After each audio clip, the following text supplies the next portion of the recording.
in with addictive practices and what Yeah. have you. Anyway, speaking of Sure.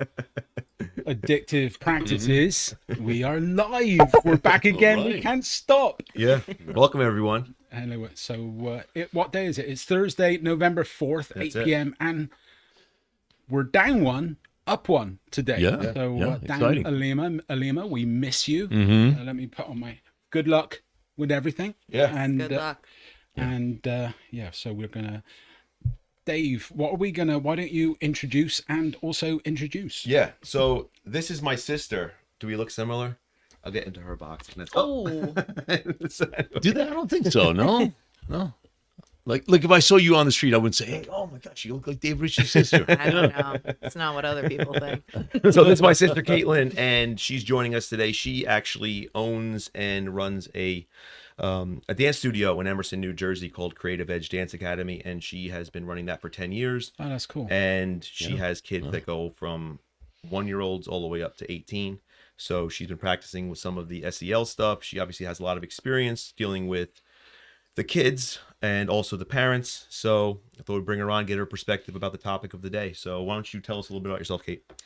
Well, like Dave said, I have actually owned the studio for 10 years now. This is our 10-year anniversary this year. But before that, I had been teaching probably, I'd say, around 20 years, with students of all ages. And I actually went into elementary education as well. So I did teach in a kindergarten for a year as well, before we opened the studio. And then I stuck with the studio at that point. Cool. But for, years we have recreational and competitive kids. So we have kids that are highly into it, and then kids that do it for fun, which is awesome. And either way, you kind of see, I get to work with a lot of different kids, a lot of different age groups, and I see a lot of different dynamics of kids and families and all that good stuff. So it's been pretty rewarding.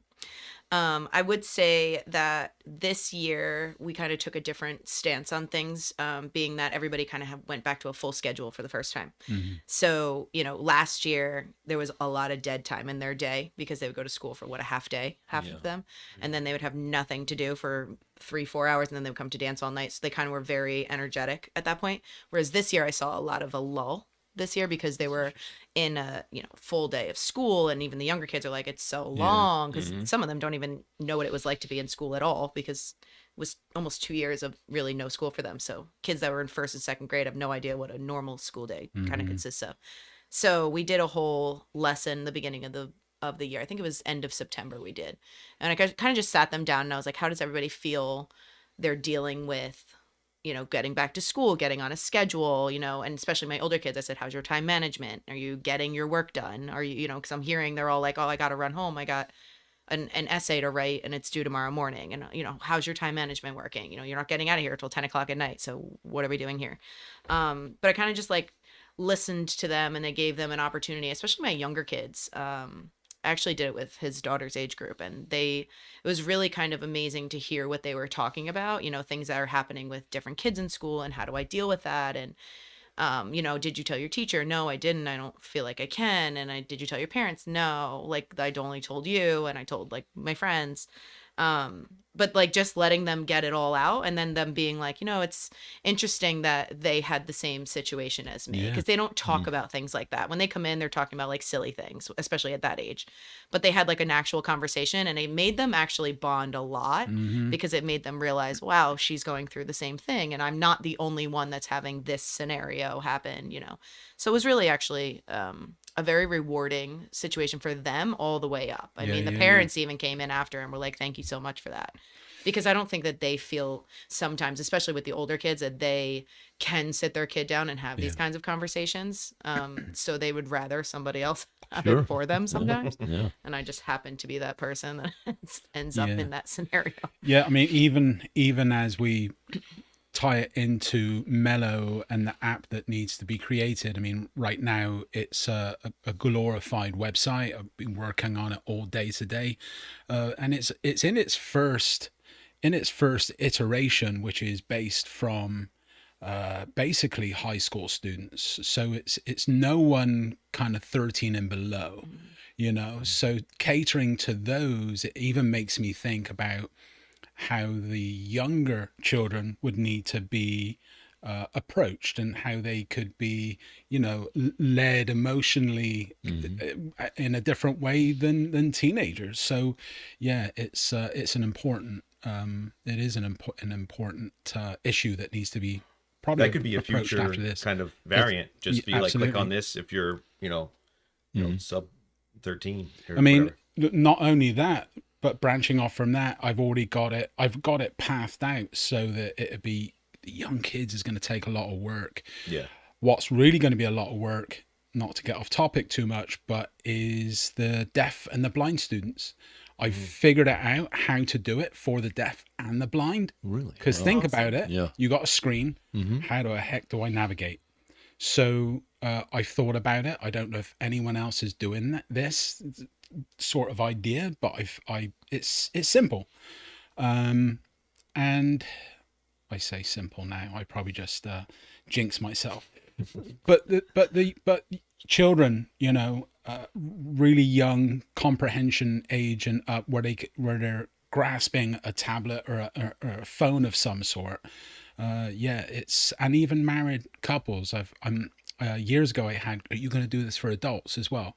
Well, really, it's for everyone. It's just we're aiming it at schools, so we want to give all those tools. But interesting take on what ages do you say was the lowest again? 1. One. Wow. My niece, in fact. Wow. Sometimes it feels like we're dealing with the same, right? Sometimes. This has actually been a fantastic year this year. All of my classes, I keep saying all of my classes, I don't think there's one student that I wish wasn't there. Sometimes throughout the years, there's always someone like, you know, got to deal with this again. But no, this year's it's been a bit of a pleasure, and I think they're just happy to be back. Agreed. Yeah.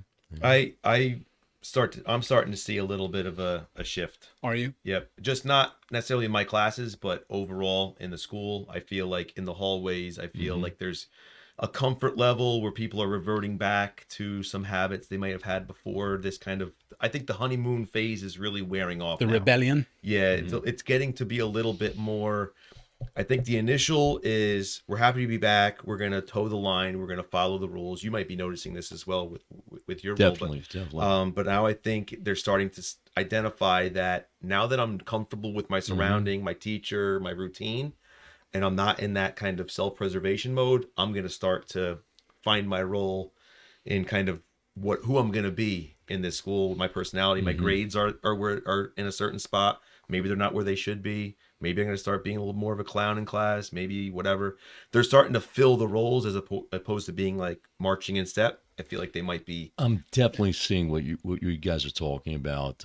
Just even physically, if you, I'm in student success and was formerly a discipline, and we try to put a more positive spin on this and a positive approach with restorative justice. But that's again for a different podcast. But I have been noticing, especially in the mornings, we're starting to see the same groups grouping up physically outside the building and in certain areas. And I mean, I guess that's a way of describing it. The comfort level, I think, is a little bit higher than it was. There's less hesitation. There's more, like you say, kind of fitting into a certain role and trying to find their spot. And I think some of them, for good and for bad, have found their spot. Do you think that part of this, I was going to say, see, this is the sarcastic comment loading, but do you think it's because they're getting comfortable with school again, and they want to kind of fit in with their peers, that they're willing to do what they need to, maybe sometimes to would that be like a weird way of becoming a friend with someone, because you just want to do, is like, yeah, that's like what was the TikTok thing they were going around in the bathrooms, right? They were doing the crazy which thankfully TikTok banned and they took down from the site. But all these things, is all of that a way for individuals to kind of get into gangs of, not gangs, but groups of friends, you know? Is that like kind of an makes in? sense. You know, it's What a long-winded question that was. no, I think it's a terrific question. Because I think you're hitting the nail on the head. I think it's what I'm seeing is some identities are coming forth, the same transgressions by the same groups of people. Yeah. You Yeah, know? but I think that's normal though, because I feel like everybody was in this. It's kind of like everybody started college in a way. It's like I don't know anybody. I Right. hit the reset button, and I'm gonna feel out my surroundings and then find my role in each group. And I feel like no matter what, it's all relative. So you could be in a class where people are mostly quiet and be like, by default, I might be the loudest one. Or I might be the smartest one, or I might be the dumbest one, or I might be whatever. So the first couple months are that touch and feel, kind of like, who am I? And I'm going to just kind of wait to see how the dust settles on this thing. And maybe I become very good in this class and I'm going to participate. Maybe I'm just going to be the one that sits in the background and I don't want to participate. And based on how the teacher's dynamic is, based on where I sit, based on who's around me, based on how comfortable I am in the subject, it might determine who they actually are as a personality in that class. And I found that the students, now I'm seeing more and more of this, the same like 5 or 6 kids are like, read mine, I want to participate, I'll do this. And the other 15 are like, I'm not doing anything. They're doing it. So I've noticed in class that there's this weird dynamic, and every day I got to dance this line. I'm on a knife's edge of keeping some order in the class and splitting the students up so that there's more order, but then because they're not sitting with their friends, is that going to cause more unhappiness, and then the morale of the class is going to go down? So do I get on board, or, you know, it's just it's weighing up, what do I do with the class to keep the morale high? You know, it's, as a teacher, I can't be too married to the concept of everything being exactly how I want it, you know. I think there needs to be some sort of give and take. But growing up, how were you, Dan, trying to get friends? What were you like in a typical... Well, let's just connect this real quick, and then Daniel go. Yeah, with it. sure. I just wanted to I'd be connect it glad to the to. topic. Like, Sure. the topic itself for this week, we're going to go into creating and maintaining relationships was the topic that we asked in a poll, and asking if they're outgoing, asking if they are comfortable cultivating relationships and initiating that, maintaining healthy relationships and avoiding toxic relationships, seeking and offering support and help when needed, showing respect to others even when I disagree with them. And then we did a chart about people they would feel comfortable or confident in. It says defend myself when faced with disagreements involving, and we had a list of people. But before we get into those specifics, we can kind of go into how we were in that field when we were younger. So go ahead. Yeah, when I was a kid, we moved a couple of times, and so it wasn't uncommon for me to have to start over from scratch. And we had moved out to California, and then we moved back, and California's a different vibe. But even as a kid, I recognized that, like, they have a different approach than the New Jersey people did. So I think that was like good seasoning for me at a young age. What age was that?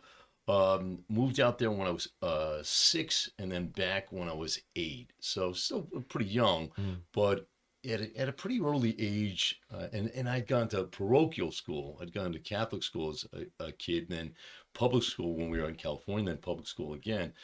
So, I mean, I kind of felt like I had some seasoning starting from square one. Like, I know people, and I'm certainly not criticizing this, that once their kids start school, they don't want to move anywhere. They're like, oh, geez, you know what? Yeah, but then Eddie's going to have to make all new friends, and Right. he's going to go be at different school, and he's not only going to leave his old friends, but he's going to be the new kid. So I was the new kid a couple of times at a young age. So I really didn't mind it. And I look back now, and this is probably the first time I've thought about it. I think it was a pretty good thing for me to start from scratch a couple of times. But to that can kind of be find an absolute nightmare for some children. So Sure. that is a category on the website yet to be published. But there's a massive content library for every little thing you could think of, bumper left, bump over the left eye, bump over the right eye, you know, wart on the face, like all these different categories of psychological things that we got to deal with in life.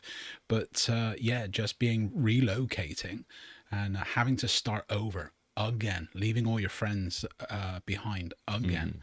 But I think I would have been okay doing that. I was a bit of a loner growing I up. think, you know, now I'm thinking I was young as of 6. So I think that was probably a safety net for me. I mean, I had, you know, brothers and sisters in the same school. So I was kind of networking that way. You know what I Right. mean? So it wasn't, you know, I wasn't an only child in a new town. I could kind of glom off my brother and Yeah, and they my were also sister's going through the same friends. thing at Yeah. the same time. So Yeah, and then there were those kind of tangential connections you can make. Like, yeah, well, you know, my sister's got a friend, but then she's got a little brother, so we can kind of hang out. You know, right. You moved to the. When did you come here? I mean, you made a pretty significant move. April 7th, it was 1992. It was a cold day. The crows were singing. Yeah, April 7th, 1992. So that was hard coming here at the 26. I came here. So I left everything behind. And when I left, I said to my family, I sold everything. And I said, I'm going there to live. I'm not coming back. And they thought, it's heartbreaking thinking about it now, even still. Every week's heartbreaking for me. This is like, I keep saying, I put that $300 that I would have given a therapist and I put it into something else.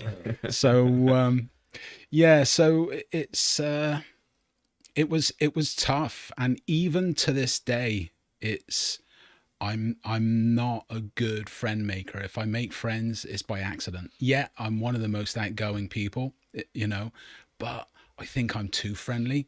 Let's talk about that, shall we? I'm a little bit too friendly in work, and I think sometimes I'm that guy that's always a bit too bloody happy, you know, like shut up, you know. what's he So talking I hear myself at times. Good morning, you know, like I'm either quiet, which is a rarity, or I am a little bit too bubbly. And not to get in people's face, I'll hang back and I'll shut up. I'm not like I am here. But I know there's some people you can just tell like they can do without seeing Jones in the morning, you know. But I've been here since 1992, and not growing up in a location that you don't do the sports, you don't care about anything. I'm not vested in, you know, the only reason really I didn't go back to home for all my family is because I had a son at the time. And I'm like, well, I'm not going to leave him here, even though things were less than ideal. You know, I just, I had to hang in. And then a daughter came along and I definitely can't go home, you know. So, but making friends has been, they've been the friends I have made have been absolutely meant to be friends. Like I got one dude that's my friend, and he lives in Connecticut. He's up there with his wife and his dog, and yeah, he used to work for Marvel, a sculptor, you know. And we invent crazy stuff together, and we got kind of fuel each other's fires with wacky ideas. So yeah, but you know, it's underrated how important having friends really are, you know. Again, I'm fine because I'm around the people I love, so it's, you know, not any big deal now at the age of 56, but still it's something that I wish I had more friends. But if I had more friends, then I'd have to spend more time with them. Right. And Less time on. time is money, baby. We all got cut. Yeah. You know. So what about you? Well, we moved. I Hold was 11. And how old were you then? I was 45. 6. So we moved. Yeah, same as you. Yeah. We moved out to West Jersey, and we lived there for about 10 years. exactly. Yeah, and then I was in college at the time, so I lived away in college. That was a whole different experience. And then my going into my senior year, our parents had moved back to the eastern part of New Jersey, and then so you had that wasn't as big of a deal for me because I was out of high school, but you were in high school. I was a sophomore in high school, so Yeah. I was going into my junior year. I thought that was very cruel, personally. That's got to be a tough spot. Yeah. That was tough. I'm not gonna lie. Yeah, especially because our high school out in West Jersey was a regional high school, you know, so it had thousands of kids. Whereas then I came back here, and the school had like 50 kids in the class, and I was Wow. seeing the same people in the hallway, and the anxiety was out of control. So I ended up going to a parochial school actually after that, which was more regionalized, so it was a lot bigger, and I was better off there. But yeah, that was tough for me at least. But I made a lot of friends at the, you know, that are actually still my best friends to today. I would say my best friends are like my high school friends. Were high school students more cruel back in the day? And that's hard to judge because from today's standards. Yes, it because is. the standards are completely It different. right? is. I don't know. I would say, because I went to 3 high schools at this point, so I would say the first high school was great. The second high school was horrible.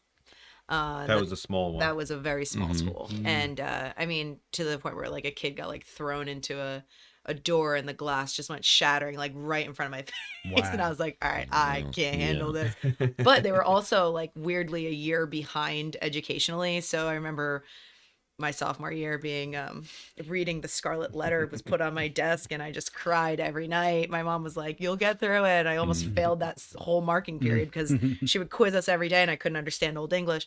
And then I walk into that school, and the first day she puts the Scarlet Letter on my desk, and I just started tearing up like immediately, like PTSD hit. And I was like, I can't do this again. My mom's like, well, maybe you'll pass this time. And I'm like, no, I'm not doing it again. I'm teaching that right now, by the way. Awful. Sorry, kids. It's terrible. I know. I What's agree.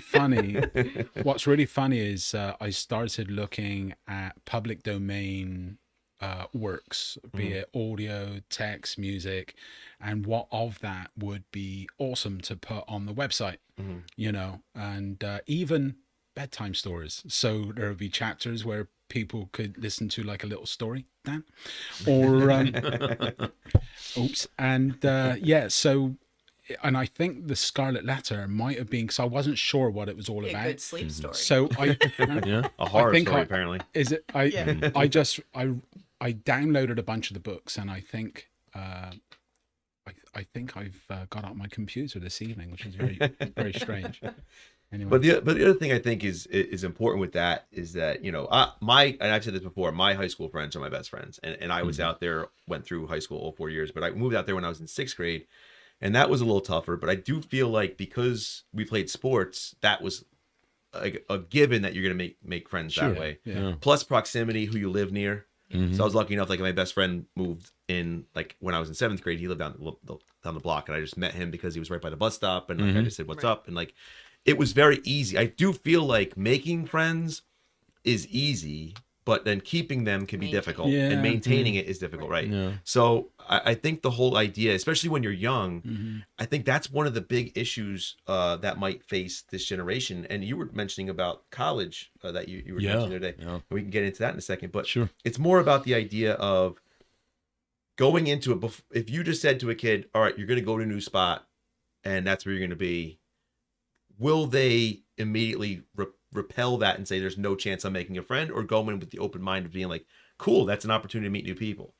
Like if they go to like a camp, or if they go to Yeah. like a club thing, or if they go somewhere outside of their comfort zone, outside of their community, outside of their school, to like a regional thing, or they just wind up going to like a conference for something or whatever, or a summer program, are they just going to automatically assume I'm not meeting anybody here, I'm just going to keep my head down, go through the motions? I and don't get out? think it's anywhere on their radar, and I'm just talking from my experience. So this is I agree with you. yeah, and What, they're not thinking about that being a problem? They're just going to exist. They're moment by moment. Maybe, oh, am I going to have to go on that walk today? Like, you know, they're not thinking anything about, because I did it. And But do you think they're anxious about going because they're not comfortable with the people? those that have social anxiety, for sure, Yeah. they're going to be thinking about that issue. But everyone else, a bit like myself, I just didn't. I went away, I did all the stuff, I survived, I was fine, but did I love, I didn't enjoy being away from my safe zone, which was my room, you know, with my drawing pad or whatever it might have been at the time. But yeah, just being around my family, that was it. Even growing up in the UK, which is another big difference. Growing up, I had friends. So up until the age of 26, I actually had some long-term friends. We didn't, but that's a very loose term, isn't it? Friends. So you know, Especially now. yeah. I mean, you could have friends on Facebook or whatever, or friend like Right. followers. Right. Are they friends? Yeah, no, not at all. But I'll tell you what, though, I do have a number of social media friends that are probably closer than a lot of other friends that I know in person. Mhm. You know, and they've seen me grow over the years, and I get all these messages. Andrew, has been wonderful to see you. You know, like blah blah blah, and it's just like, oh, that's so sweet. You know, I don't even get that from my real friends. Well, let me throw this out there. Like, what would you be the criteria you would use for qualifying somebody as a friend in your life? Like, is it someone that you have to spend a certain amount of time with?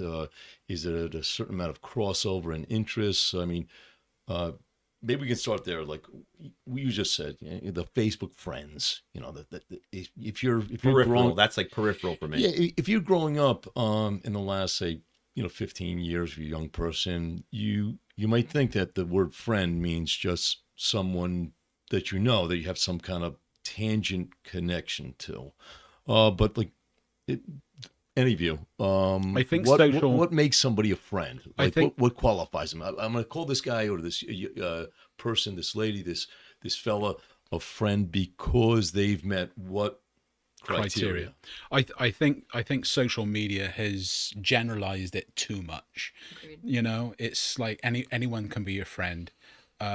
Now, to be my friend, I'll vet you. I will go and hunt you down. I will see how many posts, what posts, you know, like Yeah. what are they Right. posting? No, you're not my friend, you know, like all that. So yeah, it's very strange. Like if you would have back in the 80s told us some of the social stuff that we'd be going through today and some of the dilemmas, some of the power shifting that we're seeing, which is a topic for another day.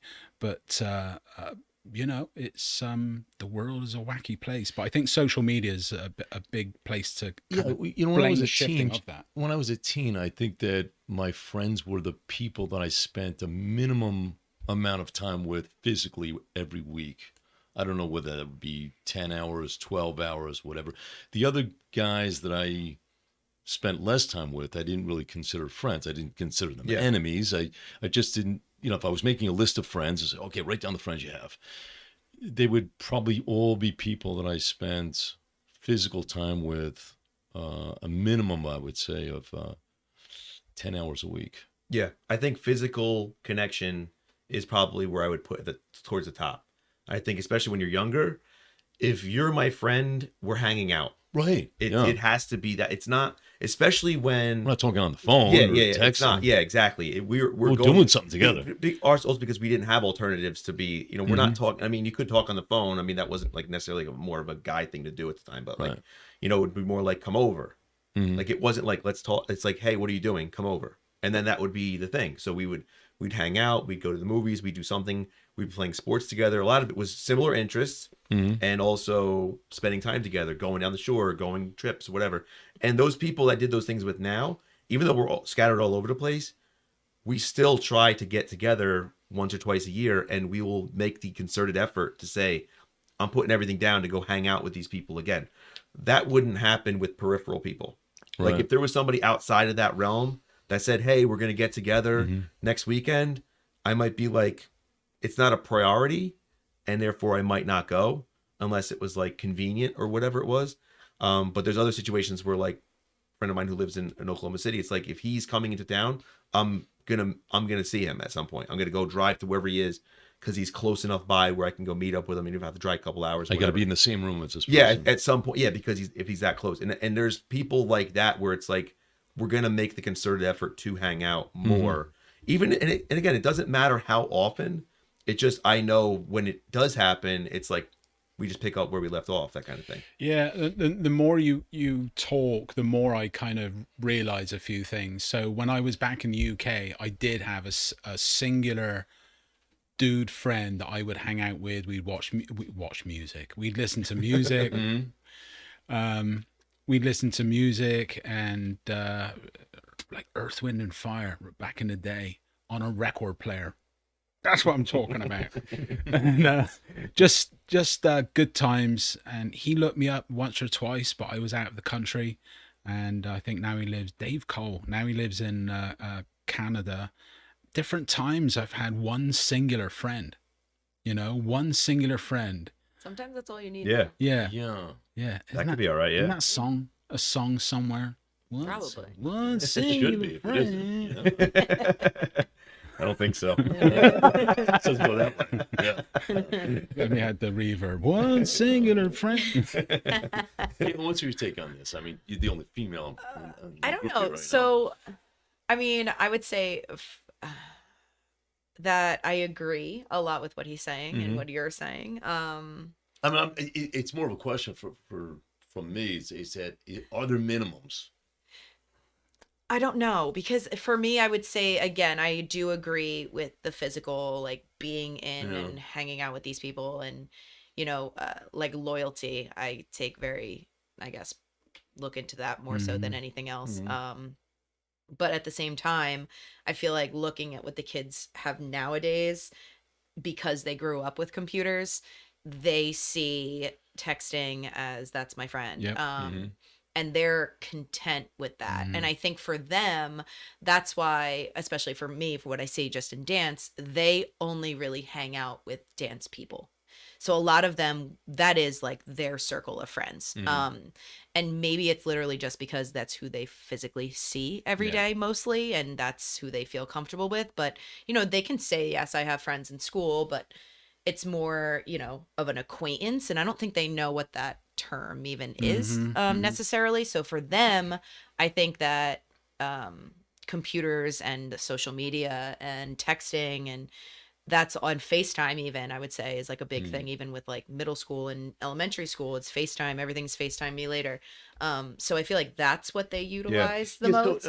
That's a good point. It's a yeah. contention that you don't miss something that you never had. I mean, it was like if I you don't didn't have a think- lot of that physical, like it sounds Right. like you Yeah. did, interaction with friends. It's not like, well, geez, I used to have that, but now I don't, so I'm a little sad. Right. No, you don't miss it because They don't know any better. They don't you know didn't what have that's like. Because a lot of them, I mean, it could be that their family is working all day, so they don't have the ability to have a play date. And when they do, it's called a play date. They're not hanging out. They're in middle school having a Yeah. play date, and it's like it doesn't.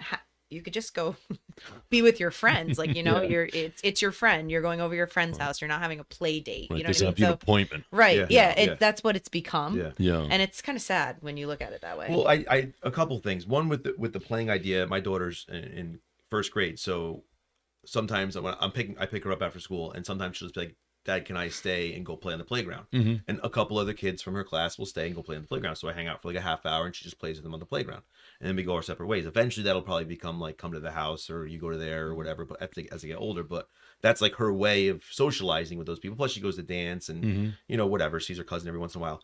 But I do think that's a great point about the social media. But it's also I was thinking in terms of like video games. I know a lot of people who play video games play on live. Yeah. Right. So those are their friends. They could be Okay, people from sure. all over the world. Yeah. And I think it's completely legitimate. Yeah. I have no thinking about it now. It doesn't have to have any physicality to it. Okay. It's literally like the virtual world where it's like I don't know who you So are, we're gonna meet up in this or what you virtual look like, or world. what Yeah. age you are. There's some dangers there, but I Sure. think in general terms, like it's like, oh, I'm gonna play Madden today, and this guy who also plays, who I hung out with through something else. I friended him on there, and he's on there. Hey, you want to play? And they play. And it's crazy how close you could become to a person like that, because you might spend more time talking to that individual Right. than anybody else in your life. Right. And they could live 3,000 miles away or in a Right. different country, or it could be anything, but you have this shared interest. Yeah. And I think and I think that's awesome. I do love that concept because again, you're finding connections with people in a completely different way. And it does check off the box of a friend, I think, because you probably can confide in them and you feel comfortable with them and you share an interest with them. And It is strange though. Did you see that Ready Player One? Yeah, Yeah, I so- love that movie. I thought it was Yeah, great. me too. Yeah. I think I purchased it, but it's funny. We watch. We're able to get all these movies for free in one way, shape, or form, right? Yeah, I always the ones I like, I buy. I was gonna say, why did you help you buy it? I'm like, I can see it whenever I want. It's like, go. Yeah. So I don't know. Maybe just because I had the money. No, that's silly comment. So yeah, it's pretty crazy. I had a thought lined up, and I was like, oh, that's, you know, when you're arguing with someone, you're like, well, you wait till you stop. I'm gonna lay this Yeah. one on you. I was Caitlin was saying something like, oh, that's a great point. I'm gonna. And then like, right, Dave's almost finished. And I was gonna Look, I had the pad out. jump The in. pad out. Where's the pad? Yeah. Remember we had The it the one pad. time. The thing is, I do actually have pads and pens. Well, look Oh, anyway, spot for it. Anyway. All that stuff. There I you have paper over here. I haven't written anything go. down, You're but down. I know you can't see, but there's one there there. you go. Thanks, Coach. Well, no, jumping Let me off get the what formalities you out of the said way. twice, Dave, is shared interest. It's funny because if I was listening to this, watching this podcast, and I didn't have any friends, I would say, "Oh, gee, when the heck are they going to get to the part where they show me how to make friends?" You know what I mean? Yeah. I've got no friends, and all they're talking about is, "Oh, I had friends, I had this, I had that, and these are the requirements, and this is the criteria, etc." And I think what you're touching upon, I think to myself, if I didn't have friends and I was a teenager, I think the key is that shared interest. You've got to ask yourself, like, what are my interests? You're dance people, or that they have a shared interest, so they know Correct. when they're walking the door. Here are a dozen people. I don't know how big the classes are, but I know that we have at They're least. probably that big. Oh. Well, again, part of a different show. Another show. I think that I think those relationships are they kind of hinge on a shared interest. You know, that idea that okay, I'm here for the dance class. I don't know anybody, but one thing I do know is that everybody in this room loves dance, Right. and I'll have something to talk about and Right. something to do and something to share with this other Right. person, as opposed to you know, walking into a party where you don't know anybody and you're thinking, okay, you know, what do I Yeah. have in common with these people, Right. other than the fact that we're just in this room at this point? yeah, same thing you with entering a class. Like Yeah. I had to take an English class. I'm sitting in this room. It's not like I chose this group of people or this teacher Mhm. or whatever it is. They're just kind of there. It could be the same thing with going to a college, right? Like you're just going to the school and you're kind of like, well, know? Right. I'm at the same school. Does that mean we have an interest? It's like, hey, you like this school? It just becomes, it could be kind of difficult to find something within that arena. From a very fatalistic standpoint, or like a meant to be kind of point of view, I once had another friend. He was more of an acquaintance. I got lots of friends. I don't want to say I don't have friends. I got many friends from high school, friends at work. I got work friends who are borderline more than work friends, but we don't hang out. Right. So for me, that's like, you know, I got a lot of bronze, silver, star friends. You got to earn it, buddies. You got to earn it. So they're Go not for the quite there gold. yet, but you know, with a little bit of work, you could get there. So, but one thing that happened years ago was I started weightlift. This was my in to bodybuilding. Actually, yeah, this was my in to bodybuilding years ago, to weightlifting, Olympic weightlifting. And my friend in class said, "Oh, I'm going to do weightlifting." And I'm like, that sounds cool. I just didn't know, but I knew that was my thing back then. I was in pre-high school, whatever that was, junior school back then in the UK. I don't know. I'm all very confused these days. But so that led me to a lifelong, or should I say it until I entered the United States, you know, working out, bodybuilding, doing competitions and all that stuff, all because of what a friend did. Do you have, with your dance class, do you have many people or kids that come along that also are with their friends? Yes. You do. A lot of the kids, recreationally, I would say, Yeah. a lot of the kids sign up at the same time and they write down that they want to be with certain kids. Yeah. Mm. Yeah. So it becomes like, you know, this town in this class and this town in this Yeah, class, yeah. which is fine. You know, sometimes it's a pain in the neck for the teacher because it's hard to wrestle them all and get them all where they need to be, and you know, still learning something but also having fun. But you know, that's just teacher management at that point. Yeah. Well, let's go over a couple of these points here from the poll, because the one point I thought was interesting because Fernando says hello. Fernando. Yeah, that was his. All right, he just went up to silver. Nice, keep working on it. Thanks, Fernando. You're Good man. But I feel like the first question was, I am outgoing, and although better than half stated that they are outgoing, and then about 25% said they were neutral.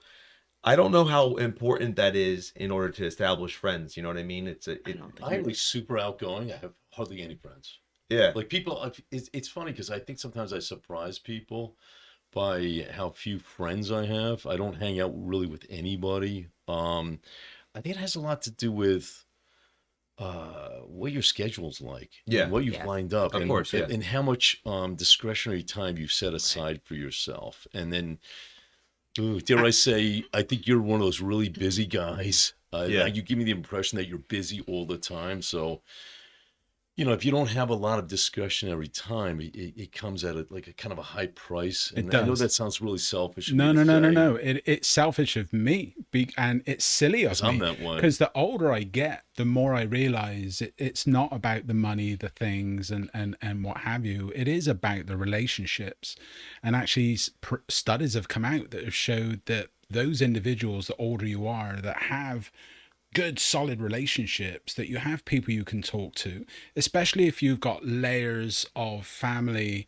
They come out with an amazing study. I forget the name of it, but there's this town in Italy, and heavy smokers, heavy drinkers, heavy, you know, like partying and what have you. Not, you know, it's not like Party City or anything Lots like of that. cured meats. Yeah, exactly. Yeah. I love the cured meats, but they're really bad for you, they say. I don't know. I'm not a doctor. But the life expectancy is off the charts, and they're trying to find out What's why. going on? Yeah. Right. So What are they smoking? I've been buying all this cured meat, drinking lots of beer. You should be fine. Yeah. Yeah. But Partying. they found it's because of the multi-generational families that are under one roof. There's babies, there's daughters, there's moms and dads with their kids, and then grandma's also in the same house. You know, so just having those relationships, let alone just friends. And I think as well, this pandemic has done something. It's brought my wife and I that much more closer. Things that we all got, things that other people bug us, you know, things bug us about that individual. And I think this time is just kind of, you know what, it's not, that's not so important. Let's just kind of get on, enjoy, and get on with life. But I do wonder if we were to ask the average student in the class, how many friends do you have in class? You know, I wonder what the average, I only think they know like maybe one or two students per class. It's not just because they're in the same class. It might be higher for like my kids. I have honors kids, so they might have a lot of shared classes that are like honors across the board. So I know a lot of them come from different classes, have the same teachers, so they're always like talking about their tests and quizzes and all that kind of stuff. But I do think that there's a concept out there about you know, how many friends do you have, how close are you to people. But I do think at different points in your life, you're going to be closer to people based on where you are in your life. So like for me right now with 3 young kids, it's almost becoming like, who else has young kids, my kids' age, that will make it convenient so that if our kids are hanging out, I'm hanging out with them or whatever. So it's almost like you go outside of your comfort zone in a way to just meet people who you'll come across more often, whether they're neighbors or it's like, hey, you have a kid and you live close by, let's talk, and then maybe our kids will hang out or whatever. It's like out of convenience, because again, I on a daily basis don't socialize outside of school. I'm like home, I'm dealing with my kids, I'm taking care of whatever, but I'm not like hanging out with my friends on a very typical basis. It has to be something that's more rare at this point for that. Right. So I'm at a stage now because I've moved again. I've moved many times in my life, especially in my adult life. I've moved all over the place. So it's now I'm in a new town for 2 years. I don't know the people. When I go to pick up my daughter, there's all these people talking to each other who've lived there forever. And now their kids are going to class together. They know the teachers. And I'm just like the odd man out. So it's kind of like I have to figure out a way to be like, hey, is your kid in that class? And try to find if I have a commonality with them. And then if they're like older, is this like your youngest kid? Because that's my oldest kid. And like, where do we fit? Like, there's so many different variables, but it's not necessarily like an organic thing in a way. It's almost like I'm forcing myself just to be like, you're all have something. It's the commonality part of it. Right. It's like Yeah. we're in the same place at the same time. Okay. Are we Yeah. friends now? So there's this weird dynamic as well that sometimes I find happens. There's a colleague, and he is a friend, and going through something that I've gone through twice in life, you know. And I was just sitting here again. I think it's working with this app. It's just being. Fernando's saying he can relate to all of this, so that's awesome. He's given a peace sign. So no, that's Peace Denim. Peace, the international designer from Japan to Patterson. Pleasure to have you on board, my friend. So he's the individual I was actually speaking about the other, and I put myself firmly into that. Oh yeah. So just a brilliant dude. Speaks to at-risk youth. Around in and around New Jersey and elsewhere, I'm sure. But so yeah, crap. That's Now a fine. word from our sponsor. Nice job, Peace Denim. You got him screwed up now. Yeah. Well, it is, right? So let's see. Peace down. There you go. No, he's a we'll have him on someday. Yeah. What an individual. He actually came in to speak to the students and left a lasting impression, and we need to have him in again. That is actually seeing him do that thing helped a few cogs turn in my brain, and I'm like, this could be more. You know, Yeah. this what's now called mellow. This could be more. But I'll come back to the point. Obviously, I just Well, let me move on to a couple of things. So some I think the most important part of the data that we gathered was when we were asking about how they would handle certain disagreements. So there was a question about I will defend myself when faced with disagreements involving, and they got to click any of the following that applied. So we had no one, parents, grandparents, teachers, friends, workers at a business or restaurant, strangers in public, social media users or accounts, co-workers, and a boss. Now, the number one thing, not surprisingly, at 82% of polled individuals, students, identified their friends as people they would stand up and talk back to, kind of thing. But the surprising thing to me, and I don't know if it's just me, but 2/3 of them identified that the second highest on the list was parents. Really? And I don't know, 2/3, literally the second highest on the list was wait. What was this? The overall? What was the list for? it Oh, was bad. defending themselves when faced with disagreements. okay. So Oh yeah, kind yeah, of a yeah. nicer way of putting talking back in a way. That right? kind of came a little bit late in my age. I remember almost the day you did not swear in front of my parents. Yeah. We never did either. I told my mum I was going to throw under the bus tonight, so she was laughing. But yeah, and I almost remember the day going, bloody hell, like, you know, in England that was like for being like a 13, 14, 15-year-old. And I'm like, I'm crossing the boundaries. Yeah. Like, heaven split. I held the sword in the sky, lightning, and all that stuff. But yeah, it was. I remember that moment because, and I think it was the first stage of me getting my voice. You know, when the last step of me finally getting my complete voice was when I become a teacher. A few years in, when I realized that I'm not afraid to speak up anymore. You know, or I will be proactive in speaking up, or I'll go out of my way to make a point be known. So, But you say that as if it's a good thing. So yes, it is, David. so but what I'm saying it I don't know, I look at it the other way in a way. You know what I mean? Like it's kind of like the respect factor of like, this is someone who is But I your think- parent. Respect needs to be mutual as well. Right. So they might feel disrespected in order. So I actually had my high school dancers answer these questions as well.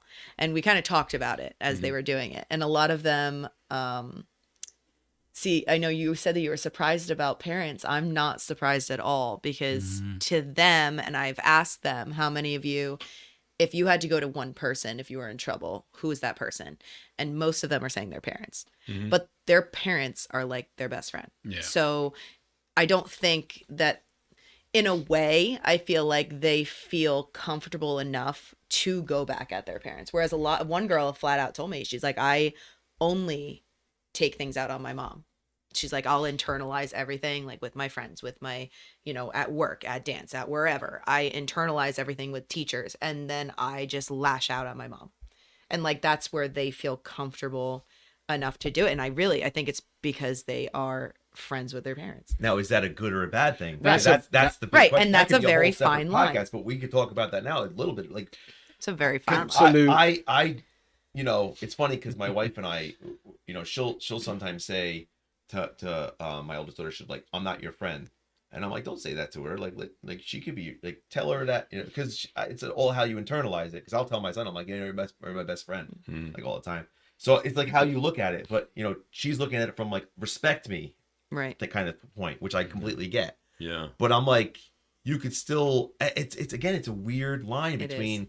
where is the respect of I am your parent, do what I say, I don't have to justify everything, versus we're friendly and I can speak this way to you, so I'm going to take that as, how the hell are you going to talk to teachers then? You know what I mean? Like, that's how I look at it. That's the ultimate. That's one of the in this category. That's one of the ultimate SEL approaches and ways to look at things. If how are you going to talk to your friends now when you don't disagree, or when you want to have a word with them for some reason? Because you might find yourself, if you don't resolve that and find a healthier way, which is it's wrong.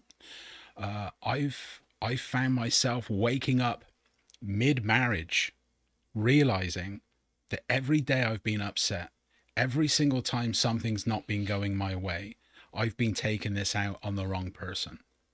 Now, the perfect storm always creates itself over time, but realizing that you're not the one to blame. Yeah, I'm blaming you, and you're having this conversation in your head, yet then my pride kicks in, so I don't even bring it up, brush it under the table, a divorce later, So, it's, look, it's... Yeah, that's interesting. Like the punching bag type of thing. Like, Right. and that's, I didn't even think about that, Kate. Like, that's an interesting, like, I literally was, because the original question, the way I had it posed, because when you came in, we were talking about it, was, I would talk back to, and I felt like that was too misleading, like the phrase talking back. So I changed it to, I would defend myself to make it a little bit more neutral. But again, I do feel like, and you might have similar experiences being like from an older generation of being like, Hey. no, because like me, like there was a sense of Yeah. respect. Like you don't Yeah. talk, like No if question. you do talk back, you're expecting to get hit probably. Right. Agreed. And that was how it was with me. I don't know if it was And me. Yeah. So it was, so you just had to take it. You never and, went that and way. that's why when I said a couple weeks ago, when we went to talk to the teachers, I was wrong. The teacher was right. There was Right. no, Right. and it didn't matter. And I was just like, that's the way it was. That's Right. the way I internalized everything. And my parents weren't my friends. Right. They were my parents. You know what? And my friends were my friends. You know what would make a fantastic show is looking at 5 or 6 questions, asking, because my mum, we were talking about, should parents be involved last week's show? Yeah. Should parents be involved in the education of their children? And I was relaying some of this to my mum, and then my mum was saying, well, my parents, and then she relayed, I'm like, that is fantastic. Like how it's gone, like Right, generationally, procedurally different, and like boom, boom, boom, it's gone. It's exponentially different, Right. generation by generation. And it's not generation by generation, there's several generations in between. But from me to my mum to her mum, wow. She's like, you know what? she said, my mum and dad only came to school or had anything to do with school when I left school and I went and got my certificate to say that I've done everything, whatever that was. Because Like a graduation type of thing. we never graduated. We just stopped going. Right. So You gotta be funny. it's Put a $3 up. but so I think that would be brilliant, just to bring some perspective to some of the students of today. Like, oh, wow. Yeah, I think it touches. Believe it or not, I'm thinking back at some of the stuff we said at the last podcast and about other generations and about what they may have been up against and about how the limited amount of latitude they had to almost take the time out to sit down and talk about stuff. I was the youngest of 6. And my mom and my dad they never felt they had to explain themselves to us. Right. Yeah. Right. I remember my mother even she didn't even take enough time, God bless her, God rest her soul. She didn't take the time to even say, I don't need to explain myself to you. Because it would have taken it was a given. Well, Right. there were 6 kids. You can't have a summit meeting Yeah. every time somebody wants something and then have 5 more summit meetings. It's just, I think that some of this is probably generational too, is that when things might have been a little bit tougher, look, you know what, we're taking on water. Yeah. You know what I mean? We don't have time to sit down and talk about the nuances of your argument. You just have to have a little bit of blind faith. And it didn't always work. It didn't always work with my parents. I did sometimes resent certain things, but there was something actually a little bit comforting. Maybe this is a little crazy about being led by someone who was that confident, that it was not up really for discussion. Yeah. That It simplifies things. You've doesn't got- it? 100%. Sorry. It was that kind of Technical difficulties. I feel like in a lot of relationships, it's a little bit of a gamble, right? Even the relationship I have with my wife, it's a little bit of a gamble. You have to have a certain amount of blind faith, and if you don't have that, you're going to spend a lot of time going back and forth about things, and it was comforting to know that, okay, my mom said no. Yeah. No, it is. That's the end Yeah. all. But Right. that Right. goes That with was something the else. Fernando said, look up Hispanic mom's discipline techniques. That's the boomerang slipper. Yeah. You can look up our The Irish moms. version. But I think that was the respect your elders to an extent. It was the teacher's the boss. It's the parents the boss. It's the boss is the boss. The coach is the boss. Yeah, the coach is the boss. And it wasn't a lot. I remember if you were in class, and this is in high school, if you talked back to the teacher, there was like a gasp Yeah. of like, 100%. what are you doing? Yeah. Yeah. Because you just knew. Yeah. Yeah, like what? Like you are out of your mind. Like you're getting in trouble. Now it's almost like funny for the kids. to Yeah, know that. but like they almost the group they, of yeah, kids laugh yeah, at it. and it's becoming like us versus them, Right. And we're the boss. The teacher's not the boss. We have the power here, Right. And that's where I kind of think this idea came from this week, because I think a lot of teachers this week have been starting to realize that the pendulum has swung in the favor of the students. And I sent an article out to you guys about a woman that quit her job at a school in England, saying the school is supporting the students and not the staff. See, I feel like this is getting really good right now. And I'm not dealing with it. And that's, Yeah. I don't like it from a teacher perspective. Listen, it's my 18th year and I've dealt with a lot of rough kids through my early years, and I had to figure it out. And I understood there was like a lack of respect of authority. And I feel like now it's a lack of respect for authority of police and a lack of respect for authority for teachers. Yeah, and societal parents. thing. Right. It's becoming like, you didn't get my water, it's not cold enough, and I'm Yeah. going to yell at the Right. waiter. And it's Right. like, what the hell? We got waiters. And my thing is, I cringe whenever I'm with anybody who gives a waiter a hard time. 'Cause I'm Right. like, give me Yeah. the rest of our food. Like, Right. I don't care if it's not perfect. I'm just Right. like, thank you, sir. Like, Like, are you or are whatever. you crazy? That's the guy who's going to serve you. Right, what that's you're how I'm about to looking eat. at it. Right. It's the Yeah. same thing. When I go into What are a you place thinking? of business, it's very Yeah. similar, because I'm like, hello, whatever. Do you need help? No, I'm okay, thanks, or whatever it is. Like, have a level of respect for people. Entitlement has become out of control in my opinion. Here's my question though.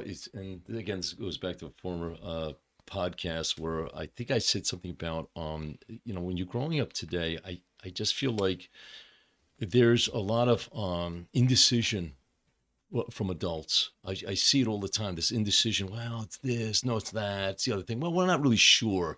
I can't help but think about dogs do this. Dogs, when they join a pack, they look around. When you're training your dogs, it's important to let them know that you're the lead dog. Right. Yeah. Otherwise, what they will naturally do is, if you don't show your superiority, your the fact that you're in control, the only thing they can logically infer, they must be the lead dog. Right. You know what I mean? There is not a leader here. It must be me. And I think in a lot of situations, I think young people may see that indecision, that confusion, that well, we're not really sure. It depends. And they think, well, this guy's 58 and he doesn't know anything more than I do. In fact, chances are he actually might know less. Yeah. I actually take care of that first thing at beginning of the year as I pee in the corner, just mark my territory. And, all right, this is Jones. It's not something they forget if you do it. Yeah. They're like, oh, remember that one guy? but I do think it is a matter of, like you said, the lead dog, but it's also comes from the top, right? It's like, if you're going to go off of the customer's always right philosophy as a school or as a business, you're in trouble. Right. Because you can't cater like that, because lately, our school's been kind of succumbing to that to an extent. A lot of colleges are succumbing to that to an extent.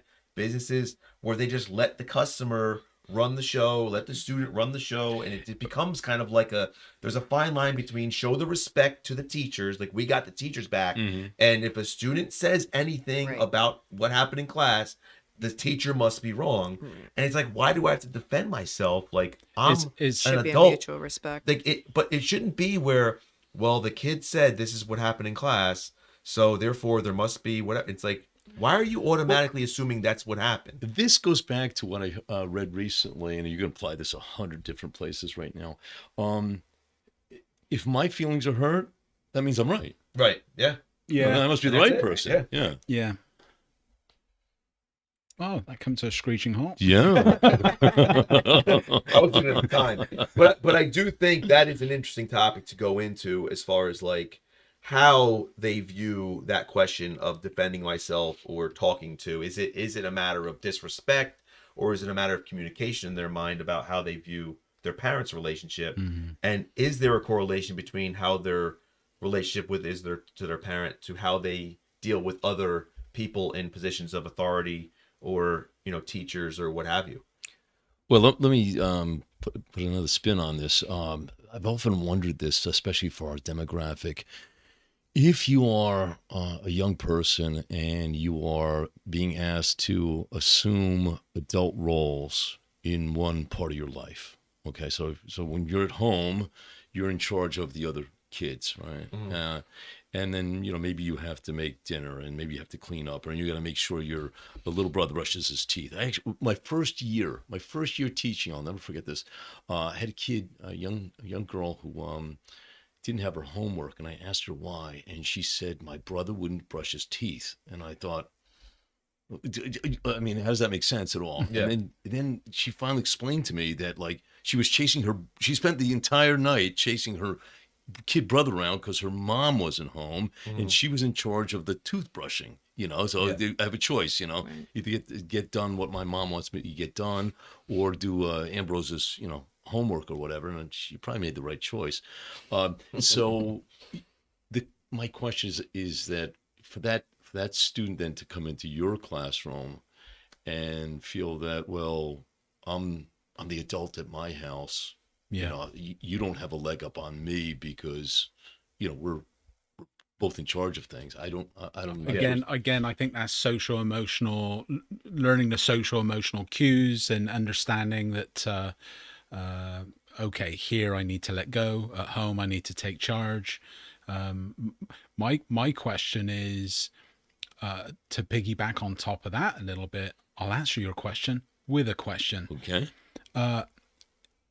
Do any of you try to become friends with your students? Now when I say that, I mean, do you try to become buddy like in class? Do you try to become friendly in class and they know that they can approach you? Or because a couple of times with years I've had to lay down the law, and I've even said, look, I'm not here to be your friend, because no one was listening. I said, I just need this done. They just needed to know that I meant business, because too much shenanigans, haven't used that word in a while, but yeah, too much shenanigans were going on. So I've said that, once or twice over the 8 years. I would say friendly Yeah. more than friend, but I do think Yeah, that it gets to the yeah. point. I Not do like think that there are times where I have developed closer relationships with individual students who maybe gravitated towards me during the year, and then as the year kind of winds down, like at the end of the school year, they might be like, can we stay in touch about whatever? Or even if they go on to college, Yeah. they might email me or like be like, if I'm in town, you want to go get a coffee or whatever, after they get out, and just because I think sometimes it does become more like a mentor mentee type of thing, or almost like a parent type of role that you can take on, depending on the students and depending on the comfort level. So I've had that with like basketball players who I've coached and things like that, where if I see them out, I'll be like, hey, what's going on? And, whatever it is, or, as they get older. But the correspondence still has like a teacher. Yeah, it does. Like, it doesn't become like your friends, let's hang out. But it still kind of maintains a level of like mentor mentee in a way. Yeah. And a lot of times what they'll do is they'll just know I'm a good listener to things, and they'll be like, this is what's going on in my life. And I'm just underwater right now, and I'm in college, and I just wanted to reach out and ask about your family and how are things with you. And I'll just write back a long email. A lot of it's just email correspondence. But they'll just be like, I'll just be like, oh, coach them up in a way. Yeah. Like, it's going to be all right. Thanks for reaching out.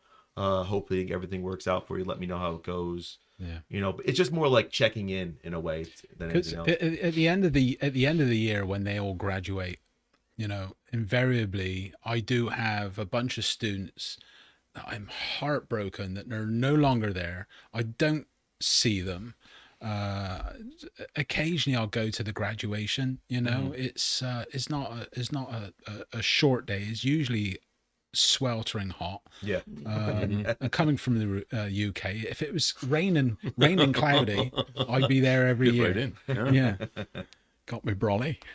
But yeah, so based on that, I feel like I'm losing friends every year when students graduate, because very much like your own children, I have them as sophomores. Do you have them all 4 years, Dave? No, I only have them junior year, so I get that gap year of, if they decide to come back and talk to me as seniors, then I know kind of who's who at that point, because they'll have to go out of their way to see me in the morning or stop by during the day, where it's out of their way usually. But just to see them, to see them evolve. Yeah. Right, from younger to older, and it almost towards the end is like you're completely letting them off the leash. Right. Yeah. And it's My situation Yeah. almost Yeah, every even year. more. Yeah, I something to say, literally yeah. have the same kids from when they're babies growing up. Amazing. So I watch them through every step of their life. I become like part of their family in Yeah, a sense. So yeah. in a way, when you're saying like, are you friends and friendly with Yeah, your kids? that's Like what I makes- am, yeah, because yeah. I'm with them from literally babies all the way up Brilliant, to when they're yeah. actually graduating. So I kind of, And even she employs a couple of yeah, I them, do too, actually. So like, then it's they like, just you don't know. want to leave. So Yeah. they'll end up working for me, Mm-hmm. which is great. So I mean, Amazing. they, it's just, for me in that sense, I've become their shoulder Mm-hmm. to lean on. It's the advice. It's the, this is the situation at home. How do I deal with my mom? How is my mom going to deal with this situation? And, it's the advice. It's Yeah. all of it. So you can tell without even knowing you that your heart is in it, because it has to be.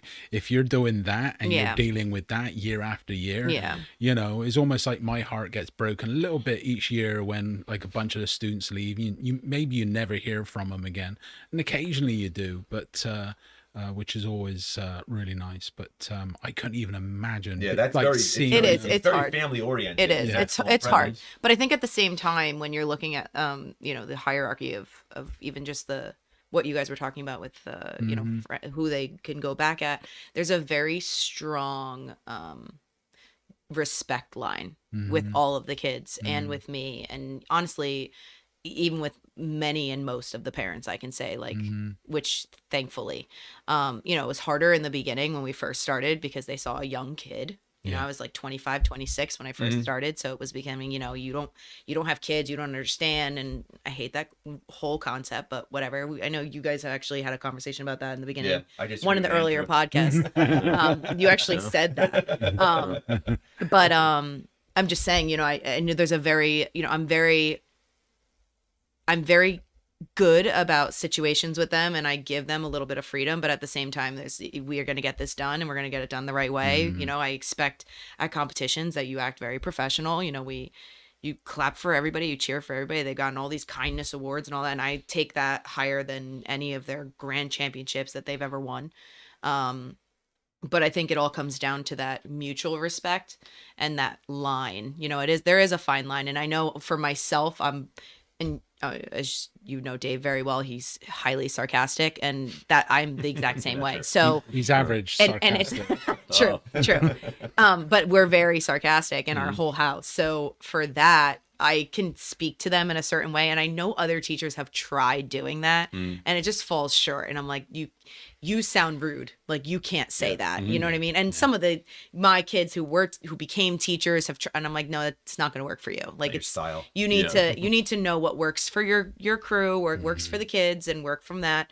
But it's obviously going through the process and learning it yourself as you become a teacher, and as you become, somebody that all these people are going to come to, and as a authority figure of any sort. But the line, I have to say, of respect is always there. So I don't have that disciplinary issue necessarily. I gotta believe that respect really is a result of the work that you've put in. Like, you've got to kind of build that credibility. Yeah.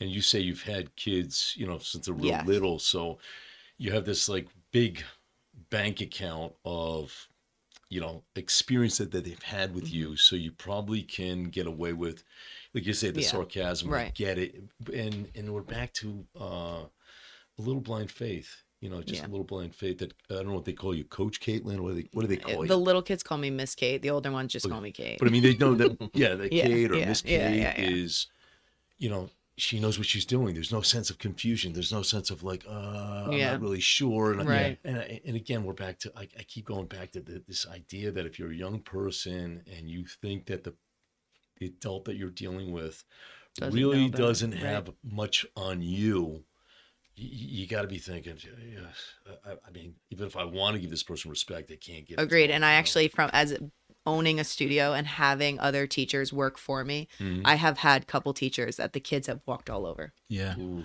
I think it's because they've realized they can. I think it's and that happens quickly. I think it's showing. Young kids are smart. Showing that you know your stuff. Right. Yeah. So Yeah. I've Credibility. reached a rare height this year. Something that I've always been very jealous of other teachers. It's the bell. You don't need to be in class. Where are you hanging? Who are you hanging with? Where are all the kids? I've had years where no one was in until the last, like, oh, come on. It made me feel great, where are they really, where they really want to be. And this year I've got a group of about 5 or 6 students that just, they hang out in my room at every chance they get with the other kids that they know, but they're in and they're checking out all the stuff.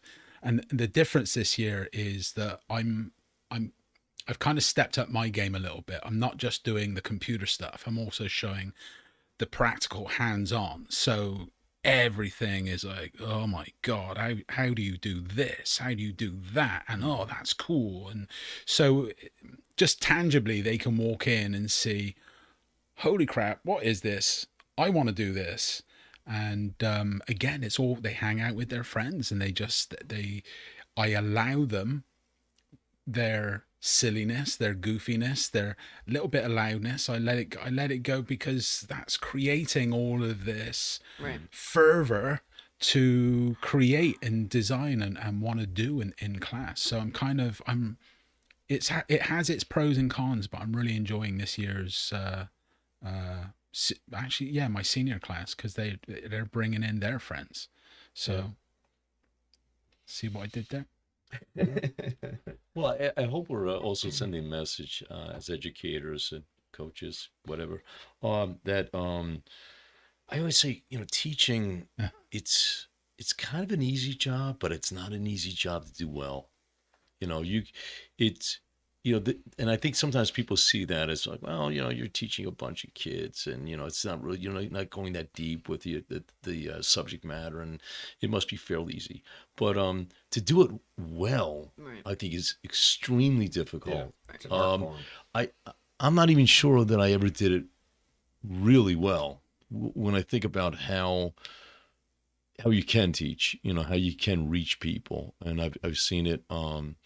I've seen it in your class, and I'm not blowing smoke at you, and I see it in his class too. Thank you. I can walk into either one of your classes, and there's no, and maybe I should be doing it, right? But I've walked into your class. There's no disruption. There's no, but virtually the fact that I'm in there, I don't derail anybody. At least I don't think I do, and I think it has a lot to do with your. Dave said a few comments personally. Oh, God, I wish you wouldn't go in there. Oh, no, I wait a minute. and it gets back to what I was saying, Kate, about when you have a bank account, if you will, use that metaphor, that's deep with the students, and I think again, it sounds like you do, and I know you do, and I know you do, that you can kind of draw from that all day long, and you'll never empty it, and it's kind of something you can rely on, and it's got to feel good as a student that they can rely on it too. That Right. you know what you're doing. Oh, thank God, I'm with somebody who knows what they're doing. Yeah. This guy sounds pretty confident. Yeah. I mean, Yeah. he It's he knows what he's something. doing. It's something when you get parents phoning the school just to say, "I want," and it's a little bit biased because I would say the two senior instructors, actually, Fernando and myself, hands down. Not to be disparaging against anyone else, but it's just we know we're constantly in the field. I think that the juniors do a pretty good job because the guys also in the field, but yeah, it's just when you got passion for it, it shows, right? When you're Kids can tell. half of my home is in my classroom. Right. Yeah. I spent $300 on the last project just to buy stuff, Right. Right. and my supervisor's telling me off for spending money. But either I'm going to do the stuff I want to ignite these kids for life, Right. or what am I doing? But that's, I think, what makes the most difference to these kids is giving them the life aspect of it besides just, okay, I sit here and I teach the Scarlet Letter, like they're not going to sit there and Scarlet Letter's not going to be like the and all for their life, but it's the lessons behind everything that you're doing. And I think for my sake, I tell my kids all the time, you're not all going to be professional dancers, but you're going to learn time management. You're going to learn That's it. discipline. You're That's going to it. learn Right. determination. You're going to learn passion. You're going to learn, and you're going to take all of these and learn how to emote and become a better person. And, all of these things, like work with groups and be able to find your own artistic, abilities. It's not just what you learn from me, but what you kind of learn off of everything that you're learning, and then going out into the world and being successful because of these Yeah. tools that you're being given. So I Yeah. think it's not so much, they're not going to come in and be like, of course they're going to be like, how do I get my leg up here? Great. But at the same time, it's like you use this muscle, and then we do anatomy, and they're fascinated by it. Yeah. And they're like, why am I not learning these things in school? But it's like, you're going to learn it somewhere, and that's fine. But it's the tools that you're giving them, which is why they come back to you and they say, thank you for teaching me X, Y, and Z. It's been helping me so much. And now I'm doing this, and look how successful I am in this. And, it's like they're proud of being able to utilize these things that you taught them to get them to where they are now. And I think that's what makes you a better teacher, a better, anything, a better coach, a better anything. I think that's somebody, right. I think it's what they look up to and it's what they remember the most. They're not going to, and I tell my kids that all the time, you're not going to remember what place you got at so-and-so competition. You know, if you got first place, you got second place, it's not going to matter. So don't go like getting upset over, you know, you didn't do great in that, whatever you just did. It's more about, you know, the feeling of being accomplished with your teammates, like what you guys did together, what kind of relationship you built with new kids from other studios that, you know, you just found that routine was beautiful and you wanted to go congratulate them. It's that becoming a better person. Yeah. And The ultimate Yeah. SEL, just through living by example. Yeah. The very first thing I do, pretty much first day, is I get a show of hands. All right, how many of you want to be graphic designers or artists or what have you? And I get maybe 5 or 6 hands. And I said, all right.